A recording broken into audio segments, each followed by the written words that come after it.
Ndabasuhuje mwese bavandimwe bakundwa mudahwema kudukurikira hano kuri Joel Gospel Praise TV.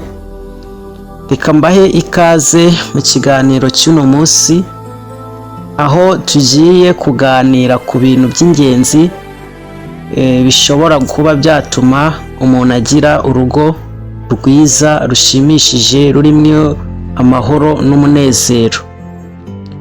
Uyu munsi rero mu byo turi burebeho turareba ku bintu by'ingenzi umugore ashobora kuba yakora byarangiza bigatuma urugo rwe rutagenda neza.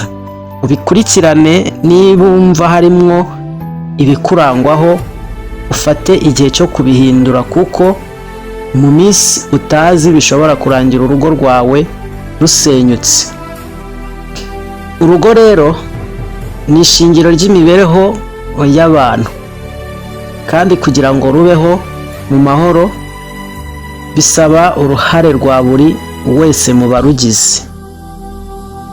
Bisaba uruhare rw'umugabo, rw'umugore ndetse n'urw'abana babana, hatibagiwe kandi n'abandi bantu bashobora kuba babarizwa muri urwo rugo. Iyo umwe mu bagize urugo atitwaye neza bigira ingaruka zikomeye ku mubano w'abarugize. Hari ibikorwa bimwe na bimwe bishobora gukorwa n'umugore bigatuma urugo rusenyuka, ari byo tugiye kureba muri kano kanya. Mwe mudukurikiye mubitega amatwi mwumve, nuramuka usanze hari ibyo bishobora kukuranga utekereze neza, tangire kubihindura, kuko bishobora kuba intandaro yo gusenyuka k'urugo rwawe cyangwa se marriage breakup. Bimwe muri ibyo ni ibi bikurikira.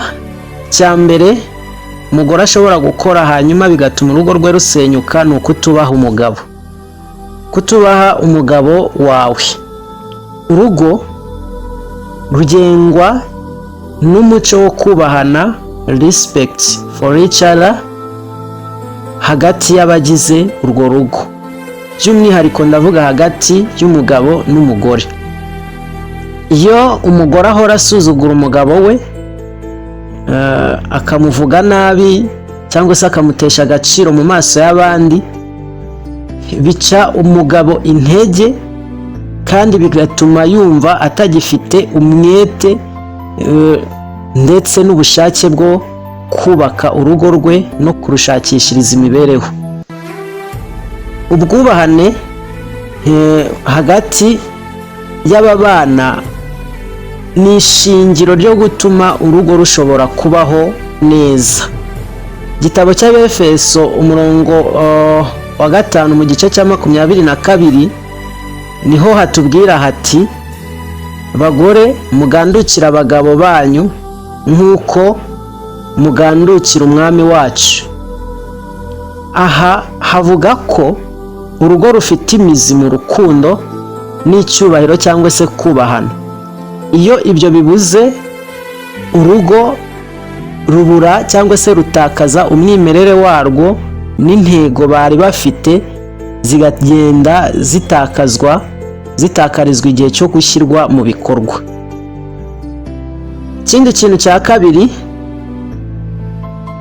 ni ukudaha agaciro ibiganiro hagati y'abantu babiri babana. Umugore n'umugabo bataganira ngo bagirane communication between them,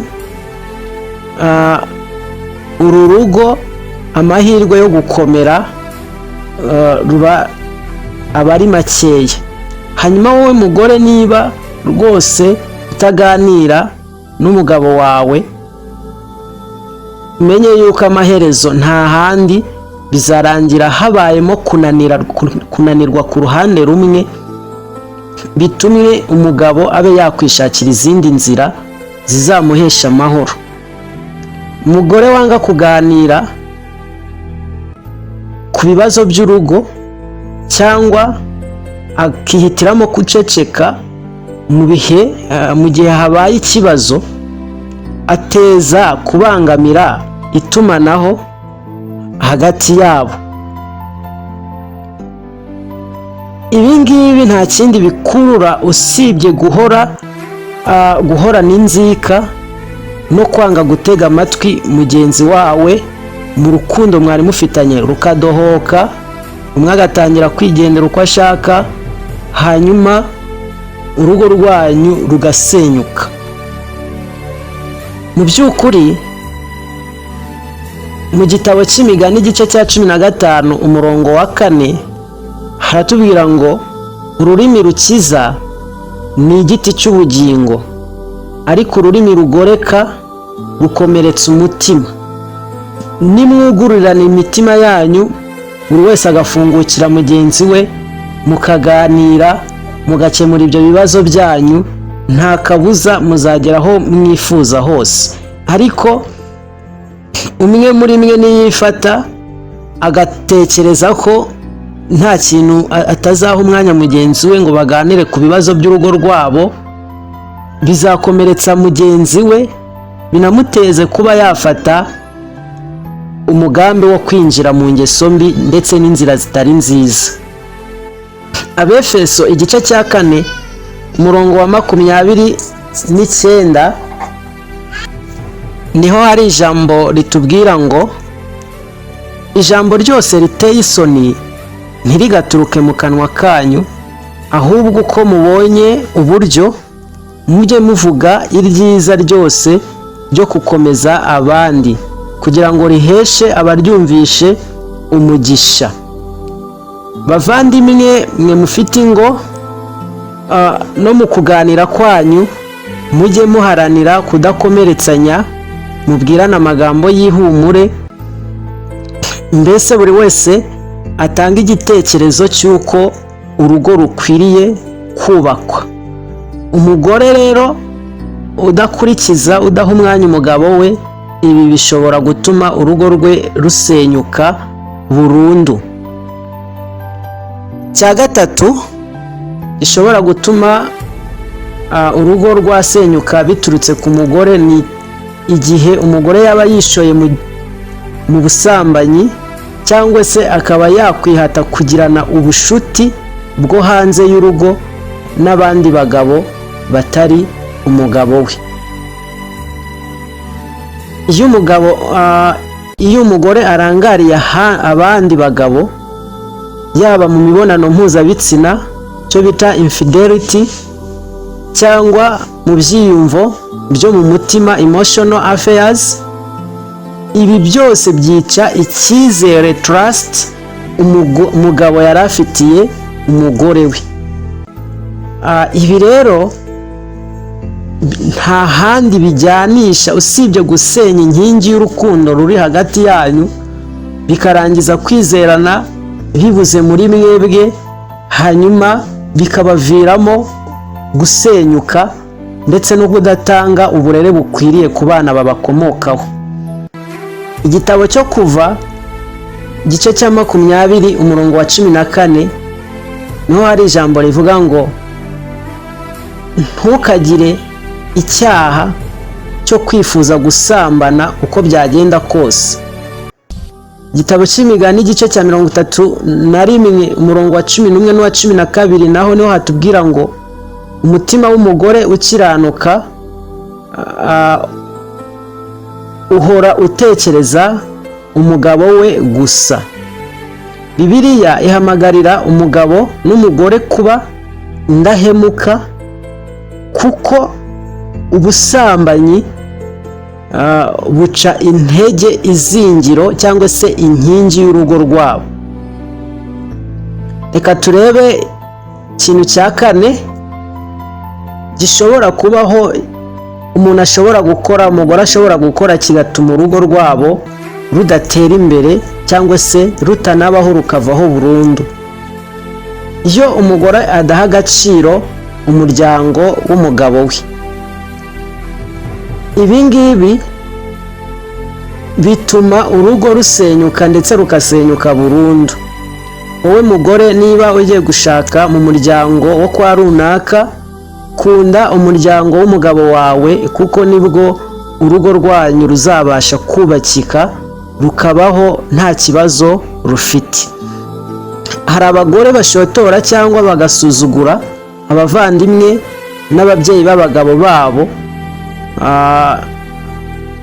Ibi bikomeretsa umugabo mu buryo bugaragara, bigatuma yumva umugore atifuza kubana n'abo mu muryango we amahoro, hanyuma bigatuma atangira rwose kugendera kure yiwe, urugo rugatangira kubamwo amakimbirane, bikaruviramo gusenyuka. Icya gatanu umugore ashobora gukora kigatuma urugo rusenyuka ni ukugaya cyangwa se kunenga buri gihe ibikorwa umugabo we akora. Iyo umugore anenga cyangwa se akagaya ibyo umugabo we akora, bituma umugabo atakaza icyizere n'imbaraga yashyiraga mu gukorera urugo rwe.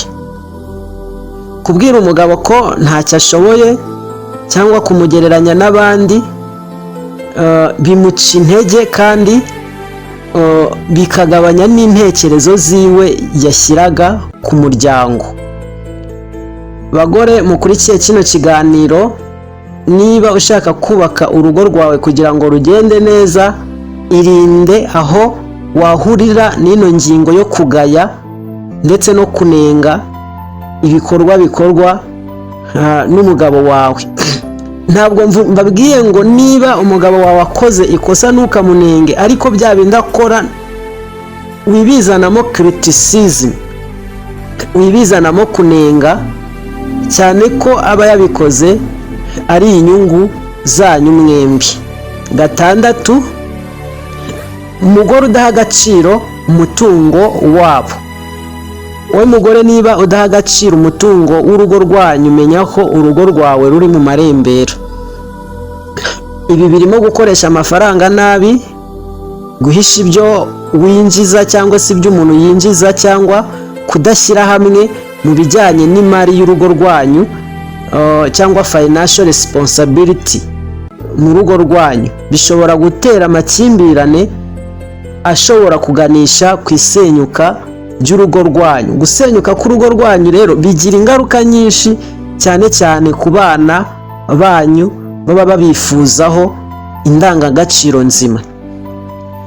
Iyo umugabo yumva ari wenyine mu buryo bw'imari cyangwa se bwo gushaka imari y'urugo, bimutera kumva ko nta bufatanye buhari, hanyuma nawe agacika intege, urugo rwanyu ntirutere imbere, bigatuma umwiryane uba mwinshi muri mwe. Mugore, ha agaciro umutungo wanyu, mugerageze kuganira, wirinde rwose kutabiha agaciro, ukoreshe amafaranga cyangwa se umutungo wanyu neza, mujye inama. Niba ubona n'umugabo wawe asesagura, umwicaze hasi, mujye inama kugira ngo urugo rwanyu rurusheho kugira icyo bita financial responsibility, financial stability, rubashe gukomera mu bigendanye n'umutungo mwinjiza. Ikindi gishobora gutuma urugo rwanyu rusenyuka burundu, umugore ashobora gukora ni ukunaniza umugabo we, gushyiranamo amananiza mu bigendanye no gukora imibonano mpuzabitsina. Umugore wanga kubana n'umugabo we cyangwa akoresha imibonano mpuzabitsina, marital intimacy, nk'intwaro yo guhana, ashobora gutuma umugabo yumva adakunzwe cyangwa se atitabwaho, byarangiza bikamutera guca inyuma umugore we yashatse. Rero bagore, niba hari ibyo mutumvikanaho n'abagabo banyu, mwicare, mubahe umwanya, muganire, mubikemure kugira ngo urugo rwanyu rubashe gukomera. Mwizana igikorwa cy'imibonano mpuzabitsina nk'intwaro mukwiye kwitwaza ngo muhane abagabo banyu, kuko bizabatera kubaca inyuma, rimwe na rimwe ukazashiduka wisanze mu rugo rwanyu harinjiyemo n'indwara zidakira zitari zikwiye kuzamo.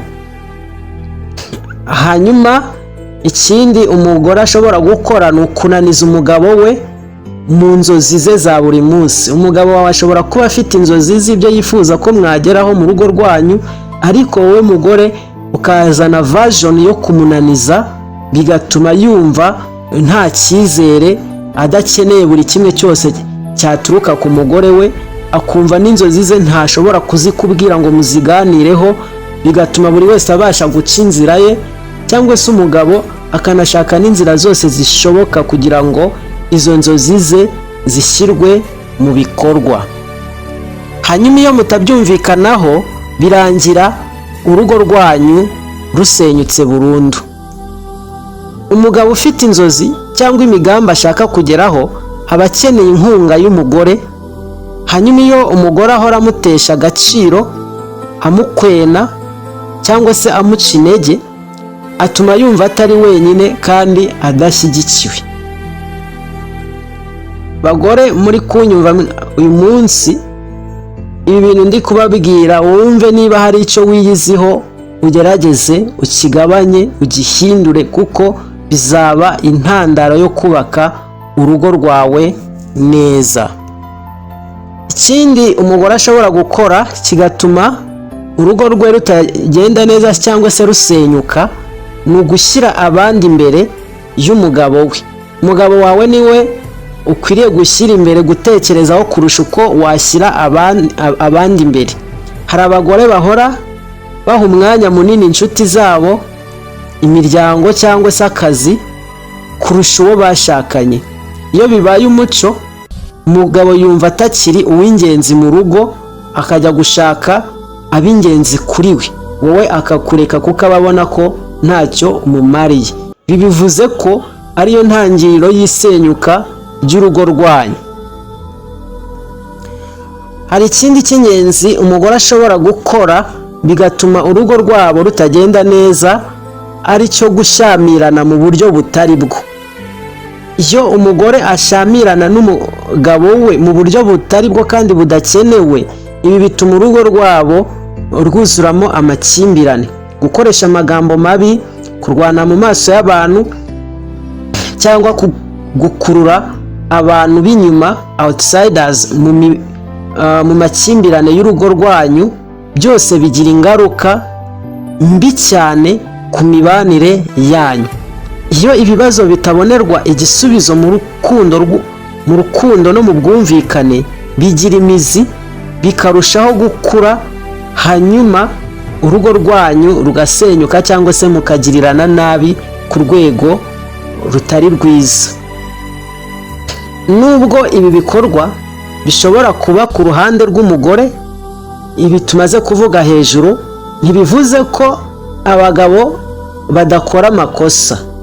Urugo rukomeye rusaba impande zombi kugirana icyubahiro, guhana icyubahiro, respect. Ibi bisaba ubudahemuka, faithfulness, kuganira hagati yanyu, communication, no gusangira inshingano, shared responsibilities, mu rugo rwanyu kugira ngo rubashe kubakika neza.